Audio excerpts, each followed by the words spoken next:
Hey everybody, welcome back to Turn Off VR. Today we are checking out 4 facial interfaces, all made by AMVR for your Meta Quest 3 headset. I wanted to give you a quick comparison between them all to help you decide which one is best if you are interested in any of these. They've come out with a whole new set of facial interfaces that I wanted to introduce, plus one old one that they still do sell and is still good quality. So let's go through it. We're going to start over here with the upgraded facial interface kit for Meta Quest 3. This is their older one. It does come in 2 versions. I just have this one version. You can see here that we have nice big top padding here. It comes down all the way down. We have these knobs on the sides that allow for adjustment of the distance between your face and the headset itself and the lenses themselves. We have our nice nose blocker there, and we got ventilation on the top, and we got some ventilation on the bottom. Comes with 2 different types of pads. We have our ice silk breathable, very nice padding. It's more of like a memory foam on the inside, not just like a regular foam. And then we have a leather pad as well. The other version that this comes in is a little bit skinnier on top, and that is made for halo straps, so this bigger part doesn't get in the way. I've used this with halo straps as well, and it's worked just fine. But if you are using an elite style strap, that extra padding on the top is actually really nice, and it does really well.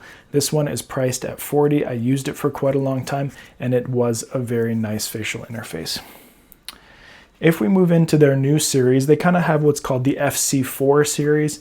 They've got 3 different facial interfaces out right now. We're going to start at the bottom and work our way to the top. The first one is the FC4L. This is their simplest.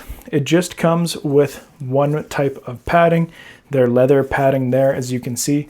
Very good, very sturdy. It's more that memory foam than just regular foam that squishes really easily. It does have the same type of silicone light blocker. It does have a few more vents. We have the top vents, but then we also have some side vents that you can see on there. And then they've stuck with their dials, which I am very happy with because those dials make it really easy to use. All of them really easy to use with prescription lenses, with glasses, to get the best field of view. And so this one, because it just comes with the one type of padding, this is their cheapest one. It is $18 regular price. It's actually currently on sale for $16, I think it was. So this is their lowest, but if you're just looking for a cheap upgrade for your facial interface, the stock one, this is a really good option, as it's going to make things so much more comfortable for you compared to the stock one, but it's not going to break the bank. If we move up, our next one here is the FC4A ventilated facial interface. This one, a very similar idea. We got our vents here. We got vents along the side as well. We got our nose blocking pad. We have our dials on the side. The difference with this one is that it comes with 2 different types of padding. It comes with our leather material here, similar to the other one, nice and soft. But then it also comes with this ice silk material, and it's hard to kind of see there, but yeah, you can kind of see it's a lot thinner on the top there. It is made that way so if you are using a head strap with a fan like the AMVR BS1 or the Bobo VR S3 Pro, it's going to allow for more airflow through there, which is actually, it works really well. And because this is that ice silk foam material, I found that the fan actually keeps this cooler as well when you are using it. So that is the difference there. It is $26, so it's $8 more. I would only really recommend this one over the FC4L if you use a head strap that has a fan on it. If you don't, there's not really any point in having this extra padding there that isn't going to be used properly. And their newest one I just got recently is their FC4M. There you go, FC4M. This one is almost identical to the FC4A.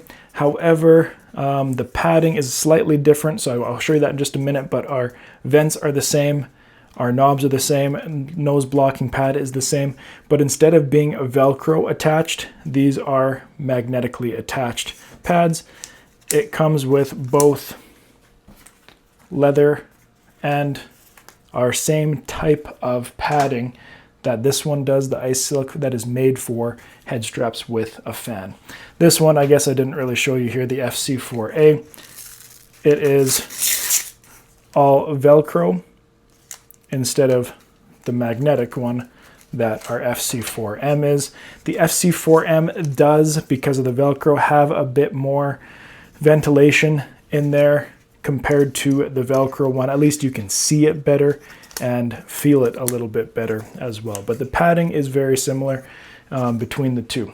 This one retails for $36, so it's a little bit more than the FC4A for that slightly better ventilation and the magnetic ability between them. So if you have a facial interface if you have a head strap that has a fan attached to it and you want to get better ventilation, I would 100% recommend the FC4A or the FC4M. I used the FC4A for quite a few months. Now they've released the FC4M and I've been using that one for the last few weeks here, and that one seems to be a really good one as well, very similar to the FC4A. Those are my go-tos for either the Bobo VRS3 Pro or when I use their AMVR BS1 as well. If you just want a simple upgrade that doesn't cost a lot but is going to feel much better than the stock interface, the FC4L is a solid choice. Really easy to adjust, it's got some venting, and the padding is nice and thick. Leather, for me, leather's okay. It's really easy to clean. It is a little bit hotter than the ice silk in my opinion. I would recommend the upgraded facial interface when you are either using an Elite strap and you want some extra padding, because this is going to offer that extra padding and it gives you the ice silk or the leather material. Or if you just want that leather material and you're using a halo strap that doesn't have a fan on it, you don't need that recessed padding on the forehead, then you could get the smaller version of this. Or for me, again, even this one worked just fine. But this one is the most expensive. It is $40. It is on sale right now, so it does put it down in similar pricing with the FC4M. I don't know if it's going to stay that way or not, but that one is a great one when you're not using a head strap that uses a fan. So there's a quick rundown of the AMVR facial interfaces. Let me know if you have any questions. I hope this helps guide some of your purchasing. There are some great facial interfaces out there, but AMVR has always done a good job with theirs here. I'll link below where you can find each of these. I'll put a discount code for their website in the description as well.